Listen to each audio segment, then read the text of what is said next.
Quick question. Have you ever wanted to publish a book? Most people say yes, right? I know I did.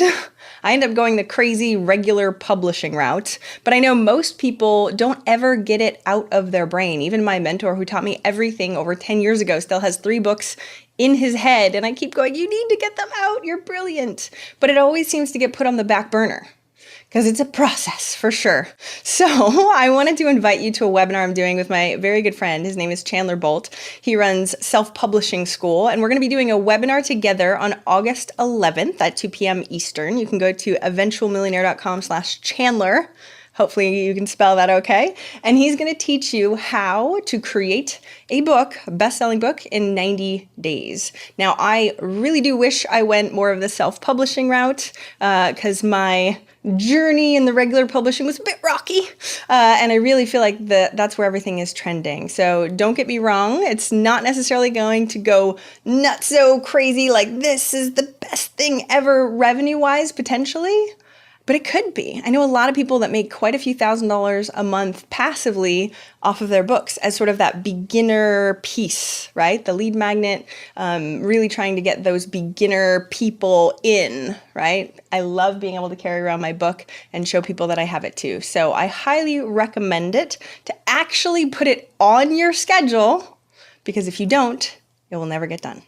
So again, it's eventualmillionaire.com/Chandler. Sign up so we can both be on live. I haven't done a webinar, I think, this entire year, and I love them. So make sure you sign up and let me know if you have any questions. Bye. Potent advice and inspiration from real self-made millionaires. Welcome to The Eventual Millionaire with your host, Jaime Masters.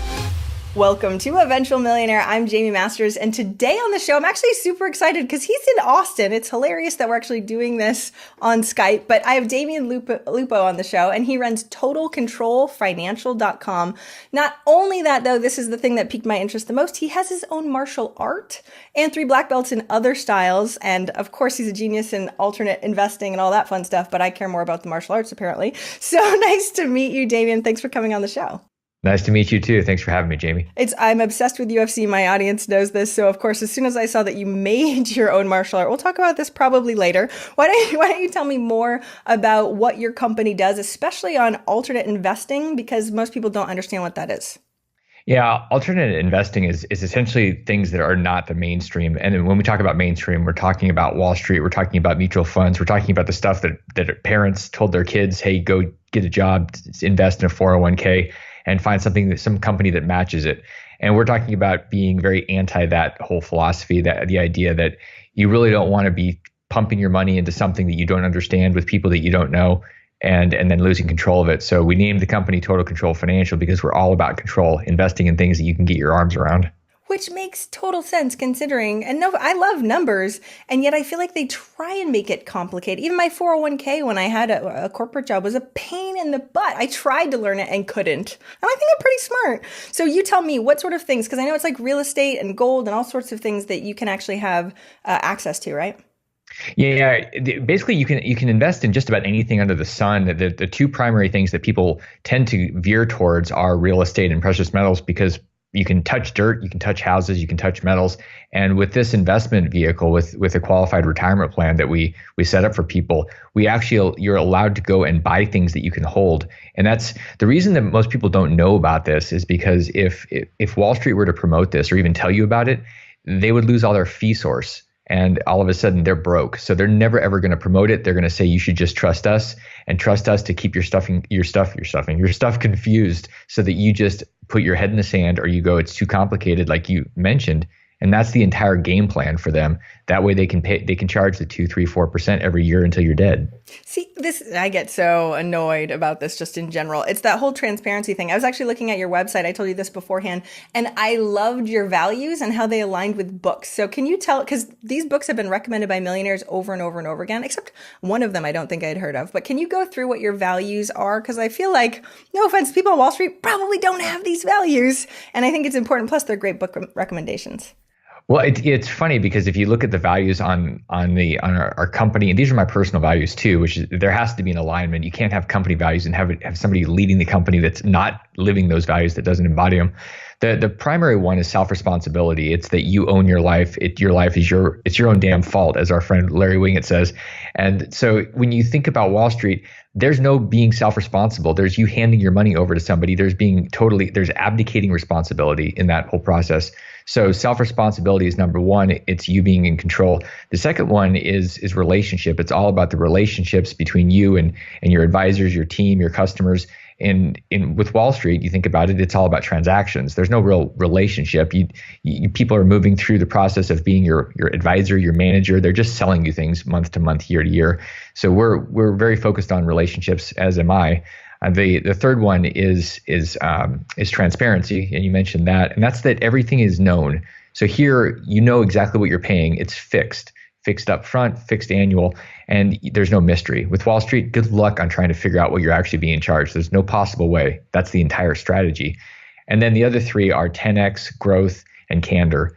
And 10x is one of my personal favorites because it's all about big thinking. It's all about rearranging and rewiring your brain because you're asking an exponential question. And so we're constantly doing that. And instead of somebody saying, well, I want to make 8%, I go, great. What would it look like if you were to make 80% or 10 times your income for your company? And when you ask those questions, you start to tap into what's really going on. You're not looking at the past, you're looking at the future, and it knocks you around. And then candor, we say what needs to be said. And a lot of times people don't want to hear what they need to hear, so they're told what they want to hear. And we think that that's a stupid plan in general for life. So it's a very candid conversation, and it can be painful, but it's real and people trust it. And then the other one with growth, there's some simple reality around business and life. Either you're growing or you're dying. There is no static. The universe doesn't flatline where you just go, everything's cool, I'm in cruise control. Try doing that with a business sometime and watch Amazon eat your lunch. I mean, that's what you got to be growing or you're dying. I agree 1,000%. And some of the books was Atlas Shrugged, which is amazing. 10X by Grant Cardone, who we had on here also. Think and Grow Rich, Napoleon Hill. He interviewed millionaires. So do I. I agree 1,000% on all of these pieces, especially one of my company values I told you is transparency. How did you come up with those? Because it's one thing to be like, oh, I have this core personal belief. It's another to actually pull those out and run your company by it. It was not an accident. It's fascinating to me. I was talking to a friend of mine here in Austin. I'm near you, actually. I was having breakfast with her, and she goes, "This is so cool. You've got these core values, and I've been in business for 5 years, and we've just never done that." And I said, "Yeah, I flew to Atlanta and sat there for a day. Literally sat down for a day with my old partner, and we thought about this. So it was a process of digging deep, starting off with 50 or 60 values that we liked, and then going, what are our core half dozen? What are the ones that matter more than anything else that we will make every decision by, that we will hire based on?" And then when it came down to it, we came down to those 6. So, I mean, it was painful. It was exhausting. That's why most people don't do it. They wish they'd done it. And the truth is, if you don't do that, then you really don't know why you're making your decisions. There's no filter. I agree 1,000. I wrote a whole post, we'll link to it, on how to find your company values, because it is a process. You're not just most people are like, honesty, integrity. You're like, but that should be a given. No offense, but that should be a given. And all companies are like that. So what makes you to the core? But we don't look inside ourselves as much as we should, or we don't realize that our personal should really align with our company value. If we're creating something, it really should align. So I love that you did that, number one. Let's dive into, especially business owners that are small business owners. They're looking at their employees and they're going, I don't know if I can give them a 401k anyway. So I know they need to do this for themselves as an owner, but should we be doing this for employees, or is this more or less an alternate investing strategy for the individual and not the company side? It can really be done. The qualified retirement plan, the QRP, can really be done for an individual that has no employees or somebody with employees. There's lots of options.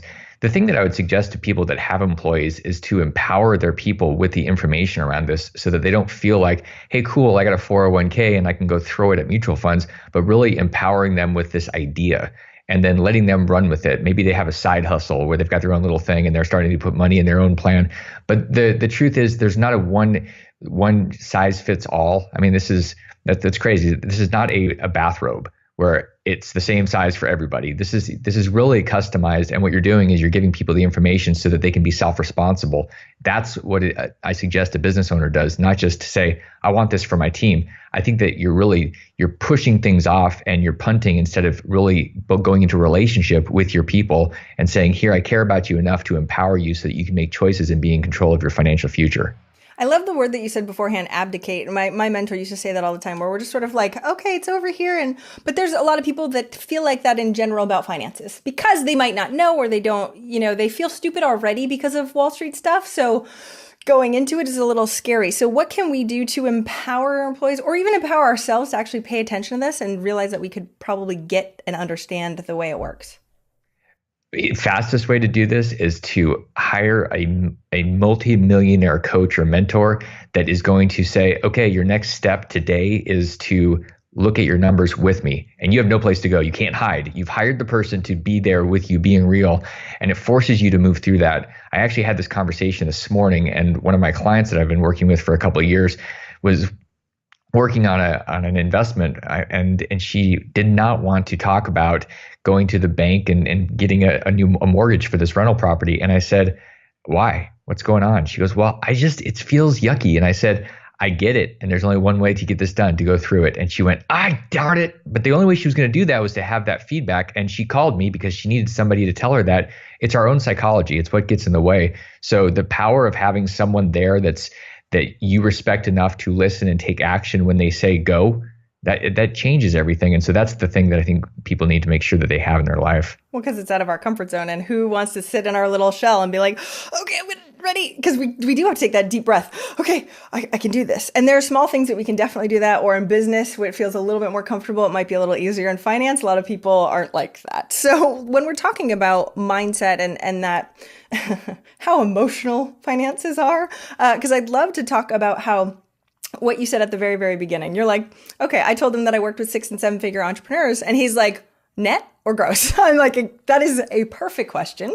Now on here, I make sure everybody has a net worth of over $1 million, but most business owners don't even know. They literally don't go through and try and figure out what their net is in general. And a lot of it is just because they're scared, because the numbers aren't as good. So what can we do mindset wise to sort of wash that away and not have all of our junk come in, especially when it comes to business and numbers? Well, the first thing that I'll say is that I have a little different opinion, because back in the day when I first started my real estate stuff in my early 20s, I was all about net worth. And really what I was doing is I was driving the focus was on the top line, which is the ego line on a profit and loss. Hey, look at all this money I brought in. And my net worth was $5 million. I had $20 million in assets, and I thought I was doing pretty good. Problem is you can't eat net worth. So net worth is really worthless. You have to look at your cash flow. I mean, that's what really matters. It's the bottom line. And most people, the funny part is most business owners aren't even looking at a statement of cash flows. They're looking at their P&L and their balance sheet going, hey, cool. Either it's up or down, and I have a drink either way, and all is good. And you're like, wait, how come I don't have any money in my bank account? That's what my clients come to me. I'm like, okay. Yeah. So this is the big problem that we need to really address and stop worrying so much about the net worth, because you can go bankrupt having a beautiful net worth, and you can starve to death having a beautiful net worth. You've got to be real about what's really going on. And that comes down to the cash and the cash flow. So that's what we need to be looking at. That's what business owners should be focusing on. Forget about the top line. It's really about the bottom line and the real cash that's coming in that you can spend. So glad you say that. But what's tough, and that's what I was sort of saying at the beginning, is that because we don't know, we have to pre-qualify up here. Then they don't necessarily want you to look at their numbers, because their ego line is like, yeah, but I make this much money. And you're like, oh, you don't really have a very good business at all, right? When you look at the real facts. So what do you think people should be looking at KPI wise? Because you've had 30 businesses, right? You've been there, done that quite a few times. You're in this business now, but still, cash flow wise, what do people need to know? What should they be paying attention to? What numbers should we be getting? So that way we're not abdicating and we're really, really paying attention to what we need to. Well, one of the most powerful things to do immediately is to narrow the things that you're tracking down to a small number and grow. I've seen people that come in and they're overwhelmed and they go, here's the stuff I'm tracking. I go, why are you tracking 78 different things? If I said, how are you doing? You won't even be able to tell me, because you're all over the place. If I said, what are your 3 things? And we were focusing on those 3, and those are the 3 primary drivers. And we knew that they resulted in certain cash flow, certain conversions. If we knew those, then it's really simple. The other thing is you really need to have somebody kind of auditing you, because we tend to look at things and we interpret them in our minds to make ourselves feel better and to soothe our ego. And if you're looking at your financials with somebody that is neutral, this could be a CFO type of person, or it could just be an outside, it could be your coach, your mentor. If you have somebody looking and challenging and making you validate, making you justify why you have certain expenses, then all of a sudden you're going to say, well, I mean, I'm doing this right now. Some of our expenses, like our phone systems, I go, why are we spending $1,000 a month on this one thing? What's it doing to drive ROI? And if you can't justify it with some type of ROI, you're probably spending from the glands. You're probably feeling real good about something you're spending money on. It looks really pretty and it's all nice, and it is breaking you financially. So you got to really be able to justify stuff. Okay, let's dive deeper into this because I think it's so important. So what are the typical 3 things or a pool of things that we can be choosing from for KPIs that actually do make a difference? Well, you've got to understand whatever is driving people through the door, the new people. I mean, this is simple stuff. And the truth is most people aren't even doing this. You got to focus on what's driving people in.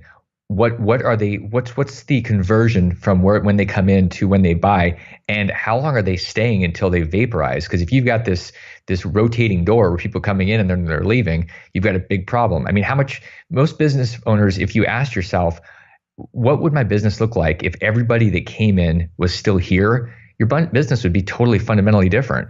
Like, and so I don't have to keep finding new people. Who knew? Yeah. You just keep rotating. I mean, Jay Abraham is brilliant at the whole referral system. And if you thought about taking care of your people that are in, they would take care of bringing other people in. But people are so focused on just going and finding new people. And the expense in doing that is crazy compared to nurturing and having world-class service. Most businesses have crap service, and they're focused on marketing all the time and basically killing themselves. And they're not focusing on what really is going to shift their business. And that is just taking care of people in a different way, because it'll make them stand out so fast. We talk about the hamster wheel of like jobs, or you're like, there's a hamster wheel of business, and it's this. Okay.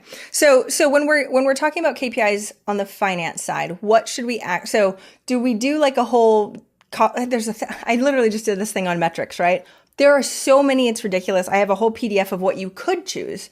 And what's hard is trying to figure out, especially based on your specific type of business, what really matters. Does cost of goods matter as much to a product business versus a service business? Usually. So when you're going through and trying to figure out what goes where, what do you think financially are the most things to pay attention to? So profit and loss is one thing, but they're all broken down. So how do we really pay attention to cash flow in general with a KPI, or how do we do some of those things? Because what I would love to do is have somebody look at those 3 KPIs financially and go, we're doing okay, right? We're good. Well, the way that I break my stuff down, I mean, it's kind of something that I got from Marcus Lemonis on the profit, and it was people, process, and product.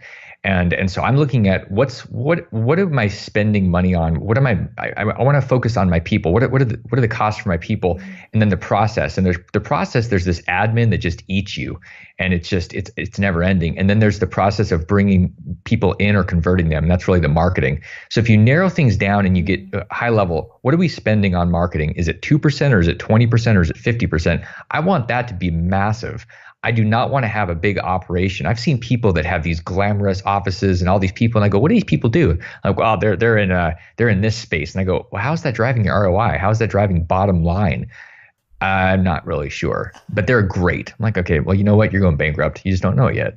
So narrowing things down, and the biggest mistake I think a lot of people make, especially when they're struggling, is they turn off that marketing engine. They turn off this expense there, and they maintain the admin. They maintain all this overhead. The overhead is what's going to kill you, and people don't want to cut it because they get attached to it emotionally. I love my phone system. I love my office. Dude, you know what? Get in the back of your car. Work out of the back of the car. You've got a cell phone. You're in business. Let's go. So we've got to be willing to make some tough decisions, or we're just going to bleed ourselves. And that's what most people end up doing instead of focusing on the revenue drivers. Yeah, and a lot of it's ego-based also. Well, if I lose this office, it's going to make me look like this. And you're like, well, out of business is going to suck too. So I don't know what to tell you. I love your candor, just in general. Most people don't have that, unfortunately. And so, like you said, it's way easier to get the real raw truth and have it sting a little bit than going bankrupt and or having a business that you have to close and all those people that you have to fire. I've even had somebody come and go, my goal is 150 employees. I was like, That should not be a goal. We should have as few employees as we possibly can to do the exact same work that you want to be delivering. Anyway, I get on tangents with this also. It's stuff that we're not taught, especially for people. If you go to business school, it's one thing, or a good business school, it's one thing. But most of the time people are in business and they're just doing it on their own, trying to figure this out.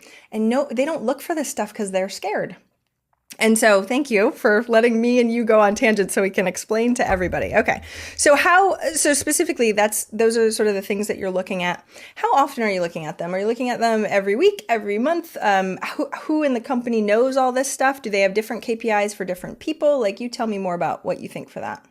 Yeah, everybody's being measured. Everybody's measuring things, and then we're looking at things. So I look at my stuff and my team's stuff every week, and we know, and we do a deep dive every month. Some businesses, if you're in the car wash business or the food business or something, you should be looking at your stuff every day. And it's actually hard to justify why you wouldn't look at your numbers on a daily basis.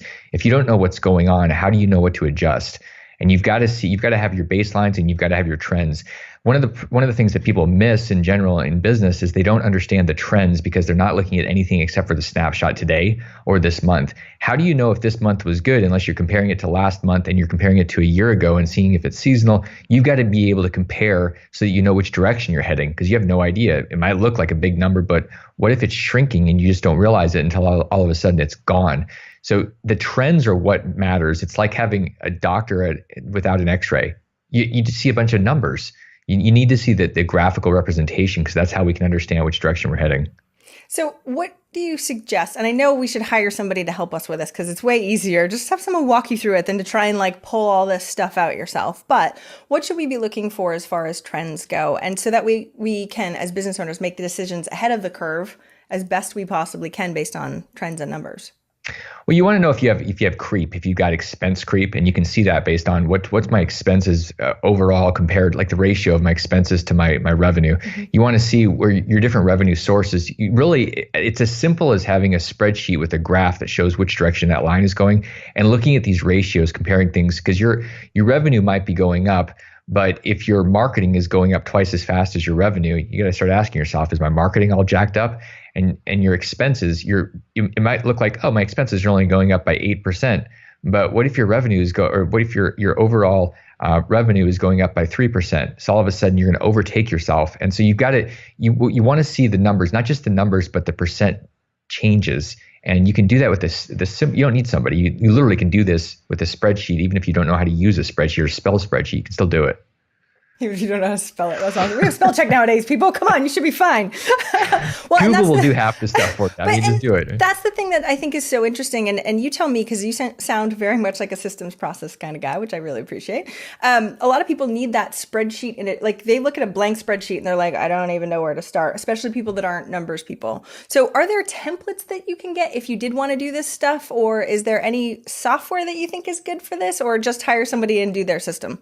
I'll make it simple. People can email me, Damion@totalcontrolfinancial.com, and I will send them the thing I use to manage. Can we actually put it up on that? Because what I'm trying to do is get actual examples from real people that are really using stuff, because I don't think people understand how simple some of this stuff is. We just assume you're a big corporation and you have all these things that are way overcomplicated. You have a spreadsheet. I would love that. That would be amazing. They are overly complicated, Jamie. This is what happens with people with MBAs. They complicate the SHIT out of all this stuff. And so you go, whoa, that's way too, it's not. They don't even know what's going on in their own companies because they've overly complicated it. So you would never know. And you don't need all that stuff. What you need to understand is your core stuff that's really driving the cash. See, I knew I liked it. My mentor was a 3rd degree black belt and was always like, no bullshit kind of guy. And he would wipe the floor with the MBA guys because he'd done this for so long. He's like, that's not reality. That's why I do this show. I'm like, wait a minute, what are you actually using? Huh, who knew? Okay, yeah, it's simple. Okay, so I love these pieces. I know. Actually, that actually brings up a really good point about the simplicity and the narrow focus. There's a guy that passed away named Chet Holmes.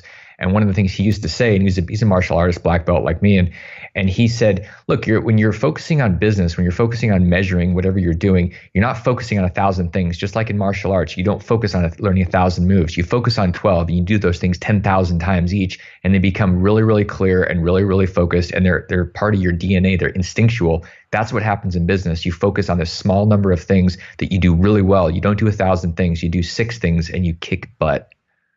You gave me the chills because I'm obsessed with this stuff. Even if you watch fighters, they're only really, really, really, really good at a certain number of things. They're not trying to solve every single thing because most of the time that doesn't work. Ronda Rousey only had one move. Well, that didn't work for her. You might need more than one in general. Maybe more than one. Yeah, but not maybe more than 500. one, but not exactly. So when we're looking at what this is to try and shake it up for people in general, because again, unfortunately, I feel like we're battling our brain as entrepreneurs because we're a little all over the place. Accountability is not necessarily something that we're used to unless we put it in place as a system. So what can you do to set yourself up for success in this for those 6 or 10 things that are really, really good to do it 10,000 times? I think you have to ask yourself where your highest leverage points are. And I mean, I'm a squirrel brain like everybody else anymore. I'm looking at all these different things. And my biggest challenge is I'll add things on that are taking away from time to put into the 1 or 2 or 3 things. There's core and the secondary. We don't need ancillary and tertiary, and we don't need all this other stuff. We need our core stuff and to really focus on it. And it's pretty obvious when I look at where my revenue sources are going to come from over the next 12 months. It's really funny how after the second one, they're all really small numbers. And if I'm really honest, they will always be small numbers.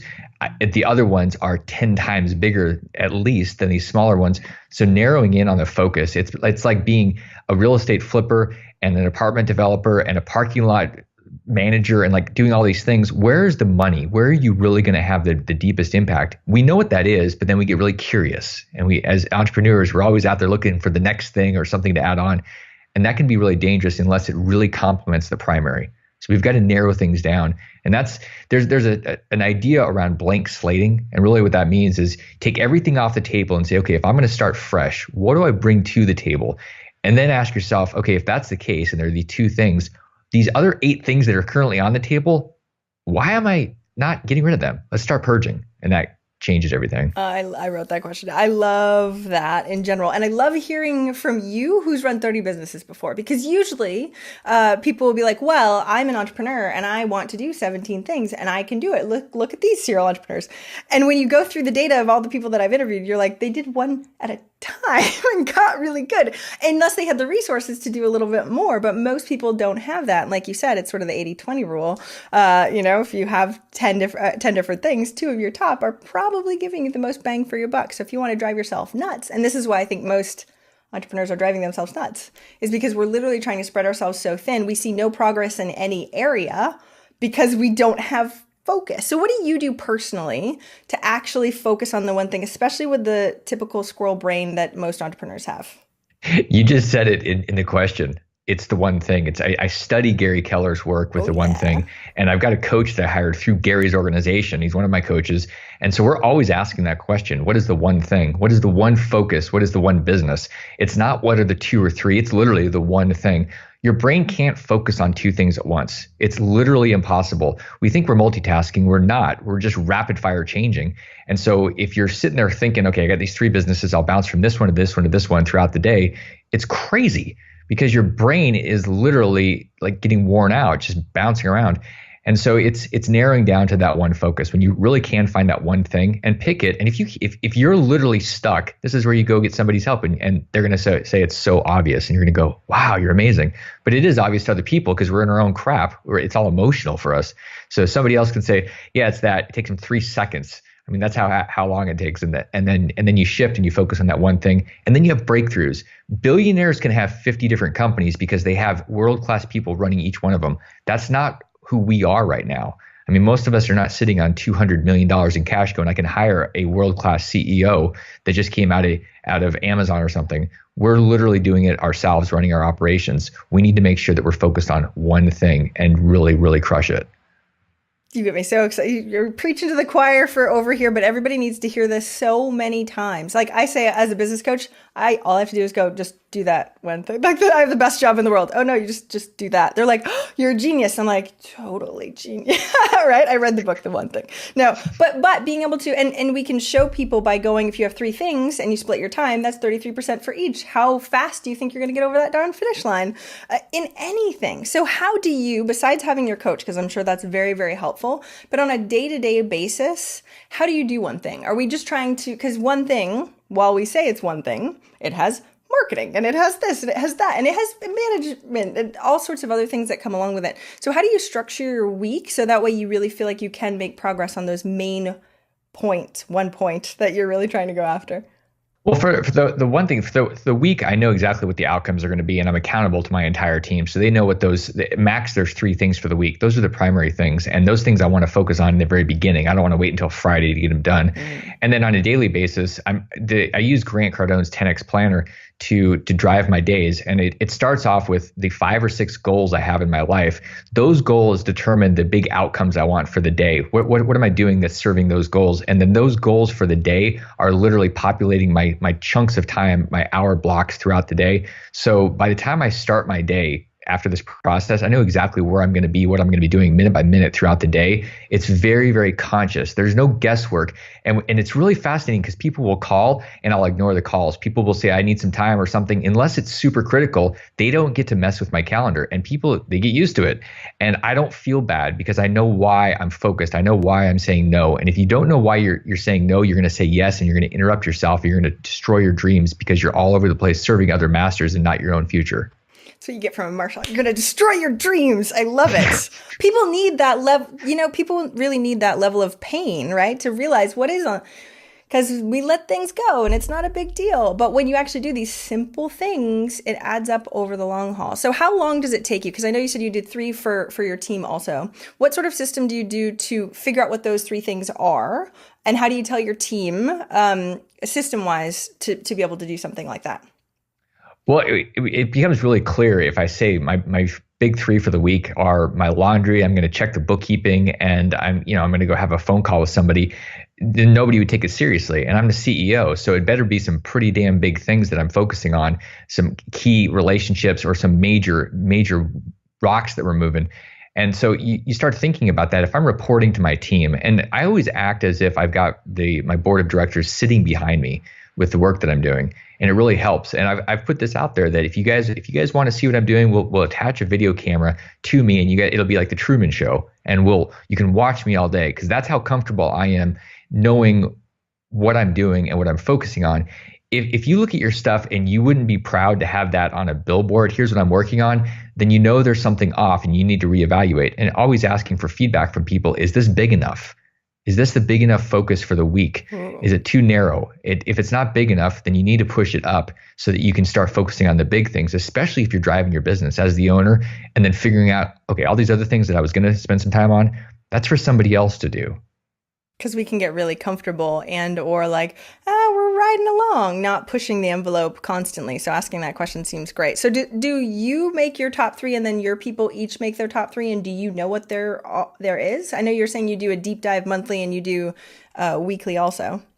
Yeah, we use something called Smart Sheets. So everybody's weekly stuff is on there, and we can see, we look out a month. So there's 4 weeks in front of us, and we can see what our big thing is going to be. So that way we aren't sitting there thinking, okay, I've got 7 really big things. We can actually populate over the next month. If you start going out with these things, you go out months, it gets really hard to even keep your mind around it. But if we know this month, okay, the next 4 weeks, here are the things that are each week, it narrows the focus down so we can keep really, really laser-like on whatever really matters, and we don't have to bounce around. 7 things in a day is just too damn much.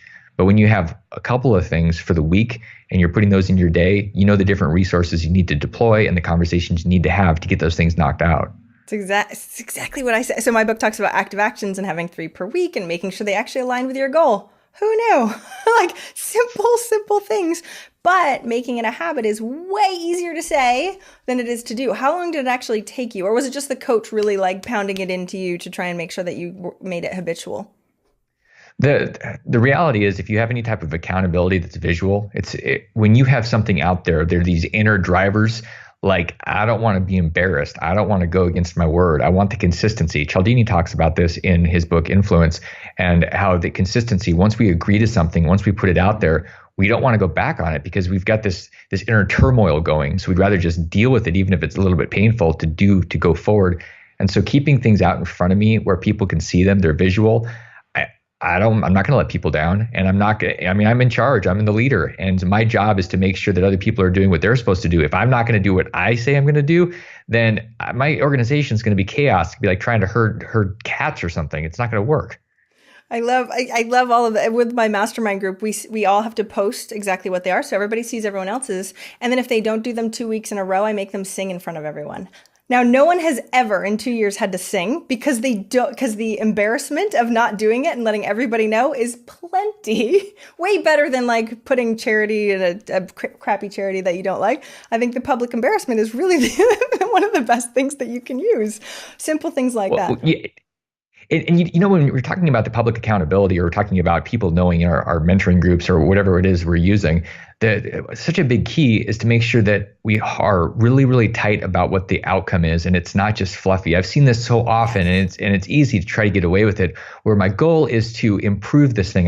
One of my old friends, who I'm not really friends with anymore, but used to say all the time, "Oh, making progress," and I go, "Yeah, well, that's interesting and it's fluffy, and we can kumbaya about that, but what did you get done?" Yes. And that's the hard thing, because when we're screwing around or we're not really doing the stuff that is painful, then this is where the problem lies. You've got to have something that you can be held accountable to. And if it's too vague, there's nothing to be accountable to. It literally takes us a month to 2 months to get people understanding what an active action is. I'm like, it has to have a metric, or it has to have a thing that you can actually check off, or improving this. You're like, that's awesome. What the heck does that mean? But we do this to ourselves, right? We're like, I'm doing this. And this is when we can fall into a false sense of reality of going, oh, wait, my numbers are going down. I was just chatting with my accountant about this bookkeeper the other day. And he's like, I kept warning them and warning them and warning them. And they were just like, oh, I'm too busy. I'm too busy. And yet when something's going down, you really shouldn't be too busy for the main thing that your whole business is run on, you would think. But we're, like I said, it sounds so simple for us to say, but when somebody, like you said, is in the weeds, it is way harder. I'm honest about my business too. I mess it up quite often, even though it's way easier for me to go into another company and see the issues. So besides hiring a coach, or is that the only thing that you say? Because I also I don't think people should have a coach forever either. I'm saying that from being a coach, right? But what do you think that they can do to really set themselves up and not just see the forest for the trees without necessarily hiring a coach? Well, here's a couple of ideas, and this actually came up with me recently thinking about my coaches. So one of the coaches I've had for a year, and he's awesome.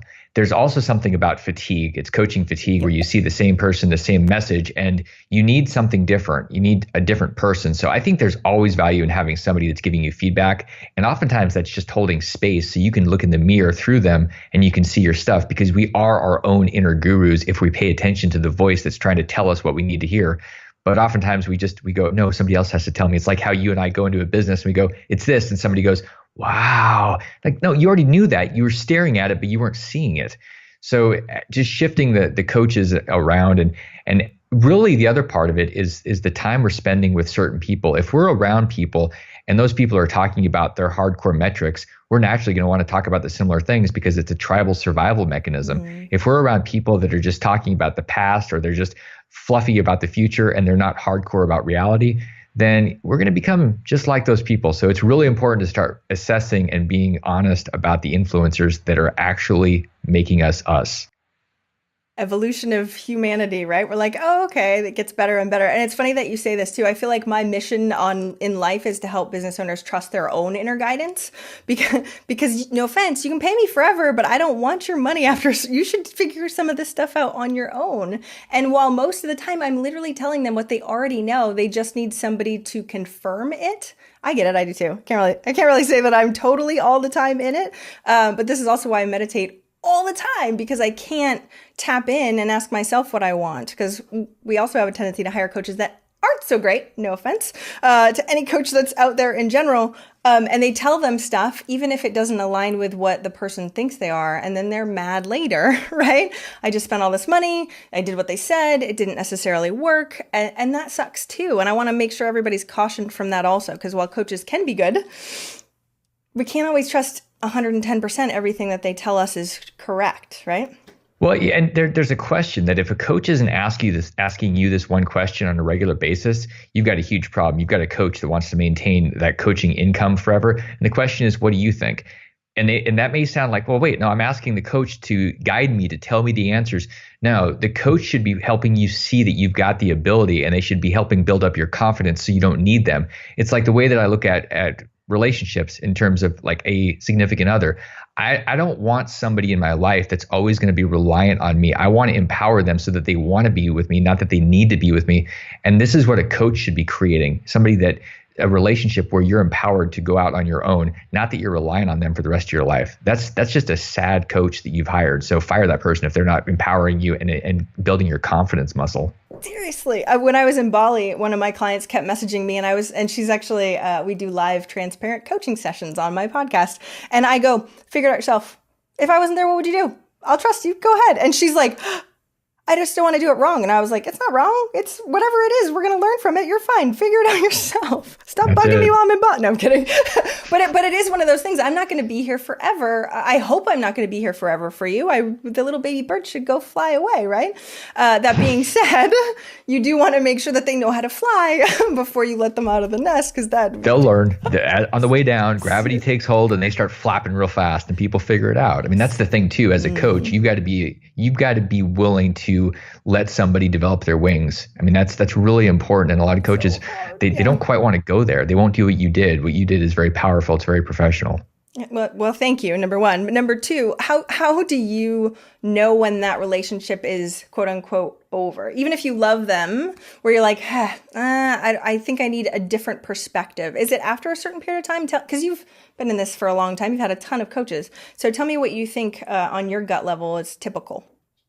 Well, typically there's a period of time where you need to ramp up and go deep. I think anybody that comes into a coaching relationship or with a mentor and says, okay, I want to see how this works for a few months, you're really good luck on getting anywhere in a few months. I mean, you can have a session where there's some great questions, but you really need to go deep with somebody. I think after a year, you start getting into it starts to become a circular equation oftentimes. And so you have to, I've got one that I've been working with and love the relationship, but it's gone on for just over 2 years.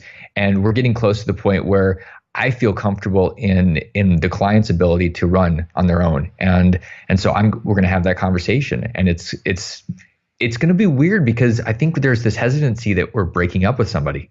And we don't want to do that because it doesn't feel good. I mean, nobody likes to break up unless you're a sadist masochist. I mean, like, why would you want to do that? But it's the reality is you're setting people free to grow, and they can only grow in a contained box so far. It's the limits of the box. And you don't want to do that to anybody, yourself or somebody else.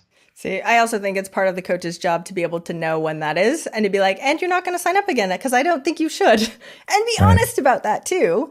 Not being said that they couldn't help you a little bit farther, but it seems like there's a ROI difference of what it is versus what you've already learned. I usually become friends with my old clients too, so that makes me feel better as a coach that they're not going away forever. No breaking up here. You're probably, I mean, I think my guess is and sense is that you're going to have massive growth surges in the beginning, and then you start to have these incremental things. When you start seeing just incremental, then you have to ask yourself, okay, where would this person be best placed so that they would have those surges again? So we're not just making the minor things. You want to start thinking, how do we go back into that 10x growth, not the 10% growth? And if you're in 10% growth, it's time for a change. I agree 1,000%. I love this. We could talk forever. Apparently, it's been I'm checking the time going, oh, wow, that went by really quick. I love it when that happens, especially for people that are local also. So we can hopefully hang out, have long discussions over this stuff and get way too involved over it. That being said, I'm going to ask the same last question I always do. What's one action listeners can take this week to help move them forward towards their goal of $1 million?